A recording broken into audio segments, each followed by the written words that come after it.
আসসালামু আলাইকুম। সাম্প্রতিককালে ব্যাপক আলোচনার বিষয় হচ্ছে ভারত কর্তৃক কথিত বাংলাদেশে হিন্দু নির্যাতন এবং বাংলাদেশ ও ভারতের সম্পর্কের মধ্যে টানাপোড়েন। এই সংক্রান্তে ভারতের বক্তব্য হচ্ছে বিগত সরকার পতনের পর থেকেই বাংলাদেশে ব্যাপকভাবে হিন্দু নির্যাতন হয়ে আসছে। বাংলাদেশের হিন্দুরা বাংলাদেশের নাগরিক। হিন্দু মুসলিম আমরা সবাই বাংলাদেশি। বাংলাদেশে বসবাসরত হিন্দুদের দেখভাল, নিরাপত্তা এবং স্বার্থের বিষয়টি সম্পূর্ণরূপে বাংলাদেশ রাষ্ট্রের দায়িত্ব, অন্য কারো নয়। বাংলাদেশ সাম্প্রদায়িক সম্প্রীতির এক অনন্য নজির।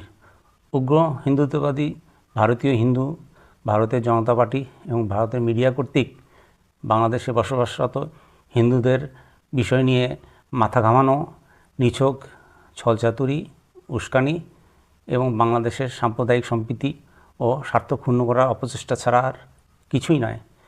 এ যেন মায়ের চেয়ে মাসির দরদ বেশি। অধিকন্তু ভারতে বসবাসরত মুসলমানরাও বাংলাদেশে বসবাসরত হিন্দুদের বিষয়ে কথা বলার এখতিয়ার রাখে না।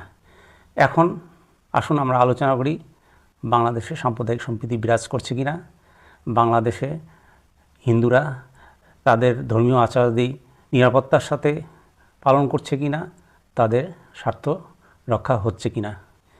এই প্রসঙ্গে আমি আমার অভিজ্ঞতার কথা বলি। আমার বসবাসরত এলাকার লোকসংখ্যা প্রায় ৬,০০০। তন্মধ্যে হিন্দু পরিবারের সংখ্যা ৬টি। আমার ছোটোকাল থেকেই দেখে আসছি এখানকার মুসলিমরা হিন্দুদের সাথে মিলেমিশে শান্তিতে বসবাস করছে। হিন্দুরা নিরাপত্তার সাথে তাদের ধর্মীয় আচারাদি পালন করে আসছে। অন্যান্য এলাকার আমার পরিচিত লোকদের নিকট থেকেও এই ধরনের কোনো বিরূপ তথ্য আমি এখন পর্যন্ত পাইনি। উপরন্তু গত ৫ই আগস্ট ফ্যাসিস্ট সরকার পতনের পরেও আমার এলাকায় হিন্দুরা কোনোভাবেই আক্রান্ত হয় নাই। সারা দেশব্যাপী সাময়িক কিছুটা অস্থিরতা দেখা দিয়েছিল। দু একটি বিচ্ছিন্ন ঘটনা ঘটেছে, যেগুলো মূলতই ছিল রাজনৈতিক বিদ্বেষপ্রসূত। হিন্দু জনগোষ্ঠীর অনেকেই ছিল বিগত ফ্যাসিস্ট সরকারের একনিষ্ঠ কর্মী এবং তাদের সুবিধাভোগী। তাই অনেক ক্ষেত্রে হয়তো অনেককে সাময়িক বিড়ম্বনার সম্মুখীন হতে হয়েছে। এছাড়াও পতিত সরকারের অনেক লোকজন পরিস্থিতি ঘোলাটে করার জন্য হিন্দুদের উপর আক্রমণ করার চেষ্টা করেছে। উগ্র হিন্দুত্ববাদী ভারতীয় এবং তাদের মিডিয়া যেই মাদ্রাসা ছাত্রদের হিন্দু বিদ্বেষী এবং উগ্র মৌলবাদী হিসাবে আখ্যায়িত করে, সেই মাদ্রাসা ছাত্ররাই হিন্দুদের রক্ষার জন্য এগিয়ে এসেছিল। অতএব এটা প্রতীয়মান হচ্ছে যে ভারতের বাংলাদেশের বিরুদ্ধে অভিযোগ নিতান্ত মিথ্যা, প্রচার প্রপাগান্ডা ছাড়া আর কিছুই নয়। এখন আমরা একটু ভারতের সংখ্যালঘুদের অবস্থার বিষয়ে আলোকপাত করি। ভারতে বসবাসরত সংখ্যালঘুদের যে দুর্দশা, তাদের উপর যে নির্যাতন হয়ে থাকে, এ বিষয়ে বিশ্ব দরবার সম্মুখভাবে অবহিত। তাই এ বিষয়ে আর অতিরিক্ত কোনো কথা বলার প্রয়োজন পড়ে না। 1974 সাল হতে 2022 সাল পর্যন্ত 6টি আদমশুমারি অনুযায়ী বাংলাদেশে হিন্দু জনগোষ্ঠীর সংখ্যা হচ্ছে শতকরা 10.29%।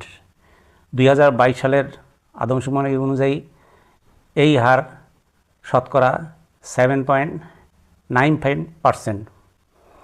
এখন দেখা যাক চাকরি ক্ষেত্রে, কর্মক্ষেত্রে হিন্দুরা তাদের ন্যায্য অধিকার ভোগ করে আসছে কিনা।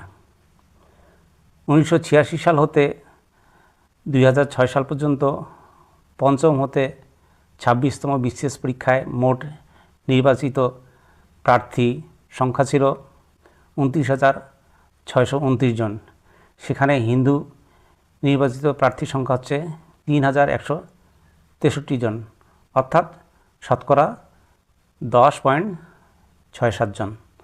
অতএব দেখা যাচ্ছে চাকরি ক্ষেত্রেও তারা তাদের ন্যায্য সুবিধা ভোগ করেছে, সেখানে কোনো বৈষম্যের শিকার হয়নি। ভারত বাংলাদেশের বৃহত্তম প্রতিবেশী রাষ্ট্র। বাংলাদেশিরা ভারতের সাথে সুসম্পর্ক চায়, কিন্তু এক্ষেত্রে অবশ্যই ভারতকে বাংলাদেশের বিরুদ্ধে মিথ্যা প্রচার প্রপাগান্ডা পরিহার করতে হবে, বিষোদ্গার করা বন্ধ করতে হবে। আমরা আশা করব ভারতবাসীর মনে শুভবুদ্ধির উদ্বেগ হবে। সাম্প্রতিক সংকট এবং তিক্ত সম্পর্ক নিরসনের জন্য গত 9/12/2024 তারিখ উভয় দেশের পররাষ্ট্র সচিব পর্যায়ে ঢাকায় বৈঠক অনুষ্ঠিত হয়েছে। আমরা আশা করছি সংকট কেটে যাবে, উভয় দেশের মধ্যে সম্পর্ক উন্নয়ন হবে। উভয় দেশের জনগণের এটাই কাম্য হওয়া উচিত। ধন্যবাদ।